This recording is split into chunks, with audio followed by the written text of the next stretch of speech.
The United States national debt now stands at $38 trillion. That is not just the largest debt figure in the history of any single nation on Earth. It is a sign that the fundamental financial architecture of our country is, well, it's failing. Debt is growing so rapidly, so uncontrollably, that something unthinkable has happened.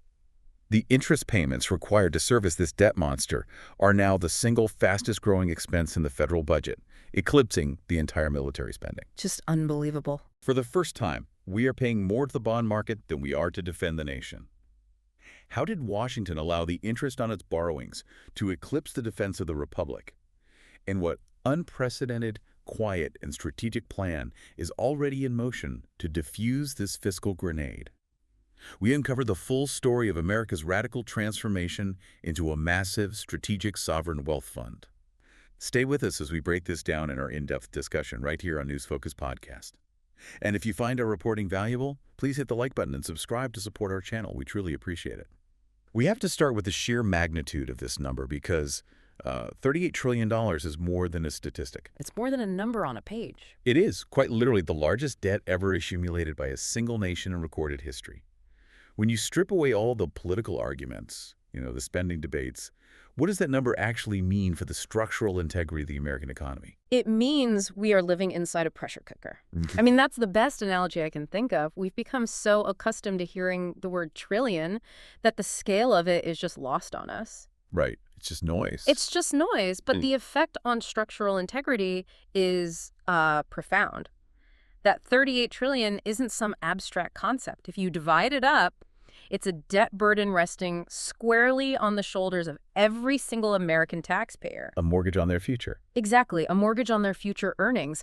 And the sheer weight of that number, it creates systemic fragility. We're talking about an economic body that is starting to consume itself from the inside out. How so? Well, simply because the principal amount is so massive that the slightest fluctuation in interest rates creates these tidal waves of new liability. And I think the most important thing for you to internalize as you're listening is how fast this monster is consuming the available revenue. We have to look at the timeline, specifically this critical pivot point we are currently navigating, right around December 2025. This is when the interest payment dynamic, it shifts from being just another expense to being the dominant structural factor in the entire budget. That is the moment. That is the moment where the inherited fiscal grenade, as you put it, it truly becomes live. It begins to explode faster than the GDP can possibly grow. So the fuse is lit. The fuse is lit and it's burning fast. Yeah. We are witnessing a critical shift where interest payments are not just growing, they are becoming the single fastest growing expense in the entire federal budget. It's outpacing everything else. Everything. I mean, when you start comparing it to legacy, deeply entrenched spending, forget Social Security for a moment, forget Medicare, forget all the annual budget fights over small programs. Interest is leading the pack. And the shocking comparison, it just needs to be restated and really understood by everyone listening to this. The U.S. is now projected to pay more in interest on its debt than it spends on the entire military. We are spending more to borrow money than to defend ourselves. Yeah. That comparison alone, I think, it frames the desperation of the situation. It's not just a shocking comparison. It's a failure of strategic foresight on a monumental scale. It really is.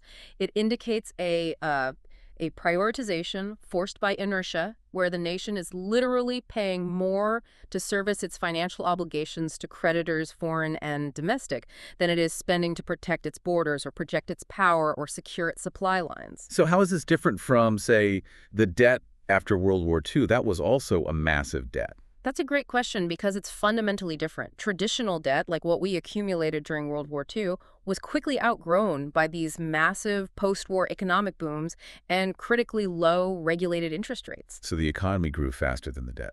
Much faster. Our current debt, however, is compounded by high interest rates and projected slower growth, which fundamentally changes the math. This situation demands immediate, radical strategic action because, it is mathematically and politically unsustainable. And the terror among high-level economists, it seems to stem from this self-destructive cycle you mentioned before, the interest on top of interest. Can you just walk us through the mechanics of that? Why does it create a debt spiral that traditional fixes can't solve? It is the essence of exponential decay, but applied to national finance. Okay. So imagine you put all $38 trillion on a national credit card, We borrowed the principal sum, and now, because we can't afford to pay down that principal, we are forced to borrow more money just to cover the interest payments on the previous borrowings. So we're borrowing just to pay the interest. Exactly. We're taking out a new loan to pay the interest on the old loan. And as inflation remains sticky, and as the government needs to attract international buyers for its debt, especially with interest rates rising everywhere else, it has to offer higher yields. Which means higher interest rates for us. Higher interest rates. And when those rates rise, the cost of servicing that enormous $38 trillion principal, it jumps dramatically. That new higher interest cost must then be covered, and it usually is by issuing even more debt. It's a feedback loop. It's a self-reinforcing upward feedback loop. The system is paying interest on its interest, and the underlying principal grows faster than the economy itself can possibly expand. We hit a point where, 2% GDP growth cannot possibly outrun 6% interest rates on a debt of this size. It's just math at that point. It's just math. And that systemic fragility is precisely why we've seen an abandonment of the traditional fiscal tools, raising taxes or slashing spending. The old playbook is effectively useless against this kind of exponential threat. It's not just useless, it's too slow. Any politically palatable tax increase or spending cut, it would take years to implement, and it would generate maybe a few $100 billion in savings, while the interest monster is accumulating trillions in new liabilities in that same time frame. So the scale is just completely off. Completely off.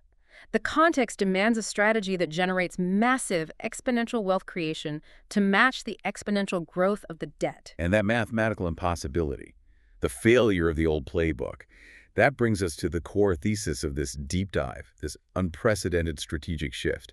Instead of continuing to beg Congress for more revenue or, attempting politically suicidal deep cuts to entitlement programs, the administration has quietly ordered the Treasury and the Commerce Department to produce a blueprint for America's first real sovereign wealth fund, or SWF. And we really have to pause on that. This is perhaps the most revolutionary fiscal maneuver since the end of World War II. That's a huge statement. It is, because for decades, American presidents operated under the strict, self-imposed rule. The government manages the budget and the economy, but it does not own large swaths of the productive private sector. Right. It's a referee, not a player. Exactly. And the establishment of an SWF, a state-owned investment vehicle designed explicitly to build national wealth, is an mission that traditional financial engineering has failed. It signifies a move to treat the nation's finances less like a standard accounting ledger and more like a high-stakes, long-term investment portfolio.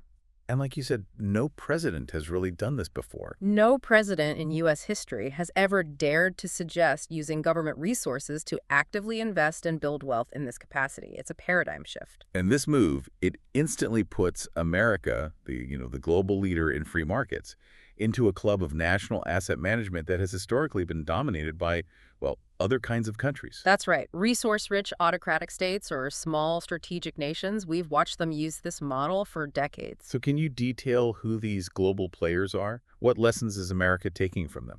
Absolutely. When we talk about sovereign wealth funds, we are talking about nations building wealth not through taxation or printing money, but by investing their surpluses directly into global assets. Okay, so who's the best example? We'll take Saudi Arabia, for instance, with its public investment fund, the PIF. For years, their whole economy relied almost entirely on oil revenue. Right. The PIF is the tool that's designed to diversify the kingdom away from that finite resource. They're buying massive, influential stakes in global tech, in gaming, sports, tourism. It's their transition engine. And then there's Norway. Then there is Norway, which is often hailed as the most transparent and successful model. Their government pension fund, Global, is this trillion-dollar behemoth. It manages the profits from their North Sea oil and gas reserves. And they own a piece of everything. Critically, it owns about 1.5% of all globally listed stocks. The returns from that fund ensure the long-term solvency of the Norwegian pension system. It creates passive income for every single citizen. And the third model, the rival model. And finally, the rival model, China. China's state investment corporations are not solely focused on profit. They are used as a strategic tool to dominate specific global supply chains, to secure resource access, and to exert economic influence. So we have the diversification model from Saudi Arabia, the long-term pension model from Norway, and the strategic dominance model from China. Exactly. And historically, America, the land of capital markets, has had virtually zero equivalent strategy. That's the great irony, isn't it? The largest, most innovative economy in the world, one that constantly champions free markets, has lagged so far behind in institutionalizing national asset management. This new blueprint, it signals America is finally joining that club, but with a very unique focus. Which is? Solving the debt crisis while at the same time securing technological dominance. But here is the most surprising revelation, and I think we have to emphasize this. This SWF, this Sovereign Wealth Fund, it's not just some theoretical blueprint waiting for congressional approval. No, it's not. The U.S. government has been quietly behaving exactly like a sovereign wealth fund already. We've seen Bloomberg reports confirming this, stating the U.S. is acting like it already has a sovereign wealth fund. How are they achieving this kind of stealth implementation? The key is that the SWF isn't a new line item in the budget that you can point to. Ah, so it's hidden. It is implementation camouflaged deep within existing large-scale legislative allocations. Specifically, things like infrastructure bills, the CHPS Act incentives, and broad technology grants. So things that have already passed. Things that have already passed. These instruments were framed publicly as, necessary stimulus or essential domestic production incentives. But strategically, they were structured to allow the U.S. government to deploy capital while retaining long-term, wealth-generating ownership stakes, things like preferred equity or warrants. Okay, let's nail that mechanism down. A traditional grant is just a gift, right? The money is spent and it's gone. Correct. So how does the government turn a grant or an incentive into a long-term strategic asset? It's all in the terms and conditions tied to the funding. The fine print. It's always in the fine print. So when, say, a company accepts billions in CHPS Act funding to build a new fabrication plant, the government doesn't just hand over a check.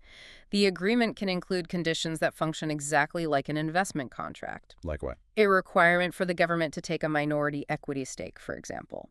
Or, more commonly, warrants that allow the government to purchase shares at a fixed price later on should the company become wildly successful. So it's basically giving the taxpayer an upside. It effectively transforms taxpayer money from a short-term subsidy into a long-term strategic investment vehicle. It's a stealth approach to capital deployment. It completely bypasses the political friction that would come with creating a massive, overt American sovereign wealth fund. Precisely. The goal is long-term wealth transfer. They are attempting to build a national wealth machine big enough to structurally crush the debt itself. Which requires huge returns. Which requires investments that can generate returns that far, far outpace the compounding interest rate on that $38 trillion debt load. It's about fundamentally changing the balance sheet of the United States from that of a net debtor relying on the shaky confidence of bondholders to a strategic asset owner generating massive future-proof cash flow. So it's an investment strategy. It is an investment strategy aimed at national survival and, frankly, global dominance. Okay, let's unpack this implementation with some concrete evidence. The capital was intentionally buried in allocations like the CHPS Act. This wasn't just scattered across diverse sectors, was it? It was a very surgical deployment. Oh, incredibly surgical. So what are the specific examples of where this money has gone, and what's the strategic calculus behind those choices? The deployment demonstrates this acute, almost laser-like focus on foundational technologies. We're seeing billions of dollars routed into areas that are non-negotiable for future economic dominance. Like what? The most prominent example is the significant $9 billion deployed into Intel. For chips. To boost domestic semiconductor manufacturing capabilities, we've also seen hundreds of millions of dollars routed into companies that are dealing with rare earth materials and specialized processes, often called NP materials. What are NP materials? It refers to nanoparticle processing techniques for these critical elements. Very high-tech stuff. So why Intel, why chips, and why these highly specialized rare earth producers? What's the common thread? The strategic rationale is incredibly simple, but profound. These industries form the unbreakable backbone of AI, of advanced manufacturing independence, and of 21st century economic dominance. Meaning, if you control them? If you control the means of advanced computation, the chips, and the materials required to power those chips and the advanced machinery they drive, the rare earth minerals, you control the levers of the modern global economy. It's that simple. Let's get a little more granular on the rare earth. Why are they so critical, and why this sudden need for domestic control? Okay, so rare earth elements, there are 17 of them. They're metallic elements vital for everything from iPhones to guided missile systems, electric vehicle motors, and sophisticated medical imaging. They're everywhere. They are in everything that's advanced. And for decades, the U.S. allowed the manufacturing and, critically, the processing of these materials to migrate overwhelmingly to China. Which created a vulnerability. A massive national security vulnerability. So by investing in these NP materials, the U.S. is attempting to rapidly onshore the processing capability needed to refine those elements domestically. It's about ensuring the supply chain for advanced defense and AI components cannot be weaponized or disrupted by a rival. So it's economic defense, but it's framed as an investment opportunity. That's the perfect way to put it. The government is quietly assembling this national wealth engine piece by piece, focusing on productive assets that inherently increase security at the same time. And this strategic calculus is where the viewpoints of figures like Elon Musk become extremely relevant. Musk has consistently argued that the $38 trillion debt is, in his words, unpayable permanently, unless the country can achieve a radical exponential increase in productivity. And Musk's argument is a stark warning, but it's rooted in mathematical reality. He asserts that the traditional economic model, the old economy, dominated by the massive service sector, real estate, financial shuffling, it simply cannot generate the necessary economic horsepower to pull the country out of this debt spiral. Why not? Because that sector is constrained by linear incremental growth. The debt is too large, the interest is compounding too fast. He believes that only explosive nonlinear growth driven by advanced automation, by AI and robotics, can create the surplus needed. He said something like AI and robotics can create enough economic horsepower to pull this country out of the debt spiral. That's the quote. He sees it as the only way. So AI isn't just an opportunity. In his view, it is the only escape hatch from national insolvency. Exactly. And the government is essentially adopting this techno-optimistic survival strategy. If the only way out is exponential productivity, then you must aggressively invest in the infrastructure that enables it. And the moves line up. The policy moves, the heavy push into chip manufacturing, the support for robotic supply chains, the investment in nuclear energy infrastructure to power the coming AI data centers, they all align perfectly with Musk's thesis. But doesn't that strategy, doesn't it fly in the face of what many economists would view as responsible growth? You're essentially betting the nation's future on a technology that is still, largely theoretical in terms of its full economic impact. It's a calculated gamble, but it's one born of necessity. The traditional responsible methods, slow, steady cuts, marginal tax increases, they would be mathematically overwhelmed by the debt's compounding interest within a decade. It's just too slow. So doing nothing is the bigger risk. This strategy recognizes that the economic and geopolitical risk of not achieving technological dominance, and thus explosive productivity, is far greater than the risk of this aggressive investment. It signifies a profound shift in prioritizing hard, productive, future-facing assets over just maintaining the status quo in the service economy. Okay, so moving from the technological blueprint to the global financial architecture, we have to integrate the analysis of Ray Dalio. Yes. He's the billionaire investor and historian who, he approaches the study of empires the way a diagnostician approaches a critical illness. He's been sounding the loudest alarm about the system's fragility. Dalio's analysis is a sobering check on reality. He warns that we are entering the most dangerous financial era America's ever faced. A period characterized by the debt acting as a kind of self-destruct mechanism. And he has a name for this cycle. He defines this crisis using a cyclical model he calls the unholy trinity of national decline. It's a vicious, self-reinforcing loop that explains why mere stimulus or tax adjustments are doomed to fail. Let's break down that unholy trinity step by step, because I think understanding this cycle is paramount to justifying why this sovereign wealth fund pivot is seen as necessary. Okay. The cycle begins with the massive debt load itself. Because the principal is so large and growing so fast, the U.S. must offer increasingly high interest rates to attract foreign and domestic capital just to keep the system solvent. But those high rates come at a cost to the dollar's stability, right? Right, precisely. High interest rates, coupled with concerns about our future ability to repay, inevitably cause sophisticated investors to flee. They start moving their capital out of dollar-denominated assets and into things like commodities, gold, or the financial instruments of rival nations. And when investors flee or even just diversify, what happens to the dollar's value? The dollar weakens, sometimes dramatically, and since the U.S. imports a vast amount of goods and resources, a weaker dollar means all those imported goods become more expensive. This leads directly to domestic inflation, Raising the cost of living. raising the cost of living, the cost of doing business, everything. And how does that inflation loop back to make the original debt problem even worse? Well, that inflation pressures the Federal Reserve to push interest rates even higher to try and cool the economy and stabilize prices. But those even higher rates then exponentially compound the cost of servicing the original $38 trillion in debt, which makes the problem worse and scares off even more investors. It's a closed downward spiral. It's a terrifying doom loop. Debt forces high rates, investors flee, the dollar weakens, inflation rises, and then rates have to go even higher. It just feeds on itself. And Dalio has made a stunning, really fundamental warning about what was supposed to be the safest investment on Earth: U.S. Treasuries. Yes, and this is critical. If the very foundation of the global financial system is threatened, what does that mean for the average person, the average investor? His warning was specific and it was shocking. U.S. Treasuries, which for generations were considered the ultimate safe haven, may now be riskier than hard, productive assets like gold, commodities, or equities. Why? What's the logic there? Because the monstrous debt loads and politically driven interest rates have eroded the faith in the long-term stability and value of those fixed income instruments, investors increasingly fear that future debt servicing may require either massive inflation, which destroys the value of the bond, or simply default, however politically unlikely that may seem. That analysis really provides the intellectual justification for the government's radical SWF countermove. It does. Instead of continuing to rely on these increasingly shaky bonds, the U.S. is positioning itself to own the very assets that grow faster than inflation and thus provide a hedge against the exact economic spiral Dalio is warning about. It is the direct strategic response. Dalio warned that reliance on fixed income debt instruments was doomed.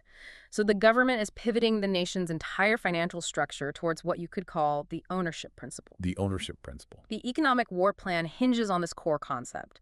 America must aggressively acquire and own the industries that power the future, ensuring those critical supply chains are not rented, outsourced, or reliant on rival nations like China. So let's just reiterate this new arsenal. What are the specific categories of strategic assets the government is betting on? The focus remains intensely concentrated in these areas that represent future productivity and stability. First, AI and robotics, which are viewed as the new brainpower and the ultimate source of that exponential productivity growth we talked about. Okay. Second, semiconductor chips. Because nothing, not defense systems, not commercial infrastructure, not AI hardware functions without advanced microchips, control over chip fabrication is national control. Makes sense. Third, nuclear energy, providing stable, powerful, high-density energy sources that are inherently impossible to outsource. This ensures the massive energy demands of the coming AI and robotics revolution can be met domestically. And finally, Rare earth minerals and advanced processing, securing the foundational metals and manufacturing independence needed for everything from EV motors to missile systems, all advanced hardware. this is a strategy that treats America less like a country running a social welfare system and more like a colossal investment corporation. Absolutely. This is strategy, not stimulus. It shifts the national perspective from managing decline to aggressively pursuing dominance. And the purpose is complex. It invests in high-growth companies, it grows national wealth, it enhances national security by securing supply chains, and ultimately it attempts to create enough economic surplus to structurally reduce that $38 trillion debt burden through ownership and superior growth rates. Okay, so we have laid out the crisis Yeah. and this radical solution. Now we have to address the shadow of risk. Mm-hmm. Every strategy of this magnitude comes with the potential for spectacular failure. I mean, history is littered with examples of governments trying to pick winners in the private sector. The risk is substantial, and we can't ignore the immediate historical lessons. The 2008 Great Recession provides a stark warning. The auto bailouts. The auto bailouts. The government poured billions of dollars into General Motors, framing it as a necessary bailout. The money was structured mostly as loans, preferred stock, and warrants. But despite that massive injection of taxpayer capital, GM still went through bankruptcy. And the taxpayer lost money. And while the government eventually sold its shares, taxpayers ultimately ate a loss on the deal. The lesson is clear. State-directed capital is often inefficient, it's politically motivated, and it is absolutely subject to failure. So if the new SWF bets, these high-stakes investments in specialized chip fabrication or rare earth processing, if they collapse, what is the ultimate consequence for the nation? If these strategic investments fail, the national balance sheet shrinks, which compounds the existing debt problem. Global lenders and rivals would question America's economic stability even further, potentially increasing the interest rate demands placed on our treasuries and feeding directly back into that Dalio doom loop we just described. So the stakes are immense. The stakes are immense. Success means solvency and dominance. Failure means accelerating the debt spiral and losing technological leadership. But the advocates of this SWF strategy, they would argue this isn't a 2008-style bailout of a failing legacy industry. They assert this capital is targeting strategic, high-return sectors AI, chips that are essential for civilization itself and which, by their very nature, should outperform inflation. Does that distinction hold up? Is doing nothing genuinely riskier than this aggressive intervention? I think the distinction is valid because the intent is different. The 2008 bailouts were about preventing an immediate systemic collapse, using capital to stabilize dying entities. It was reactive. It was reactive. This SWF model is proactive.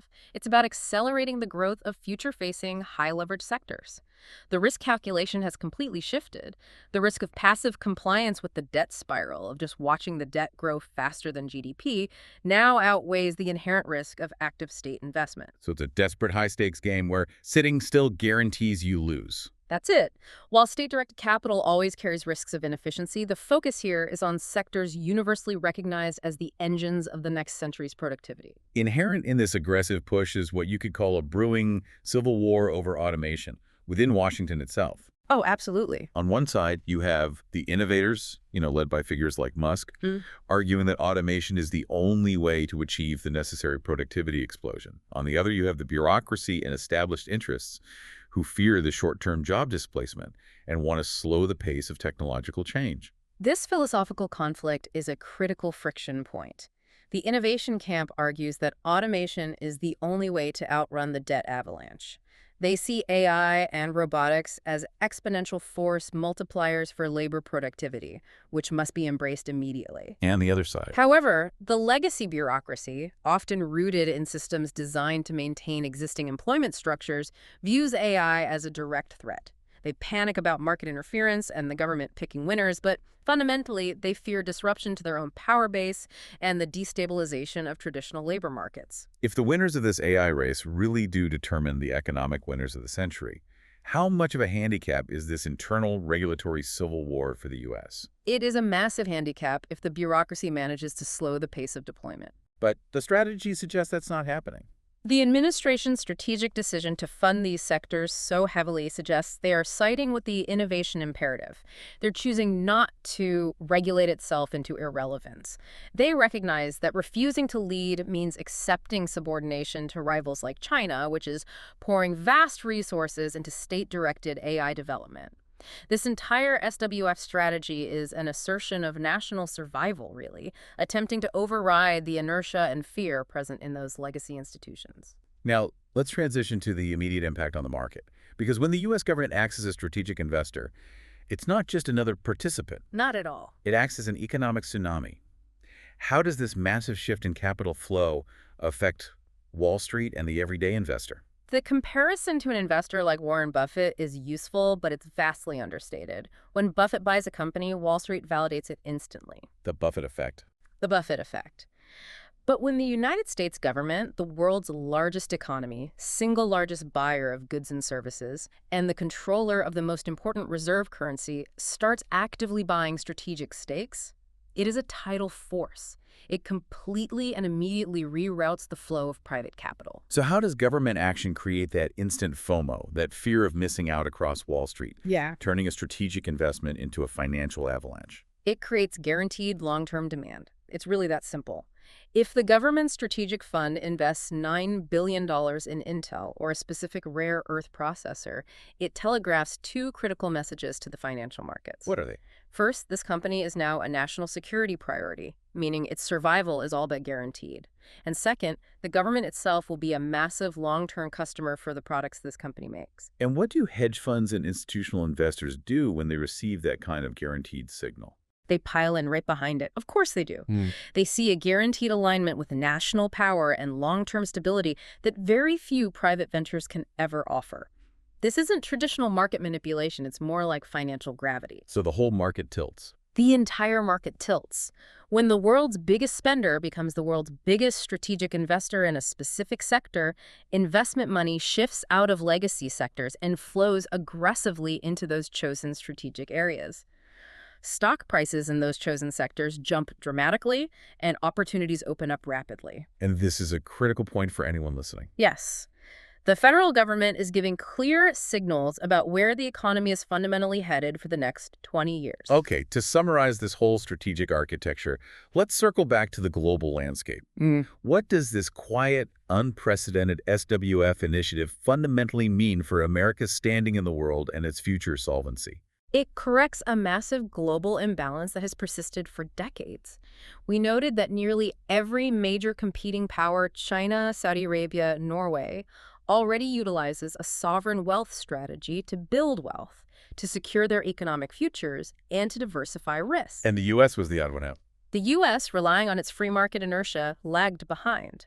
This SWF is a profound power move. It's designed to make America the wealth champion of the world again, achieving dominance not through temporary stimulus, but through strategic long-term asset ownership in the most important productive sectors.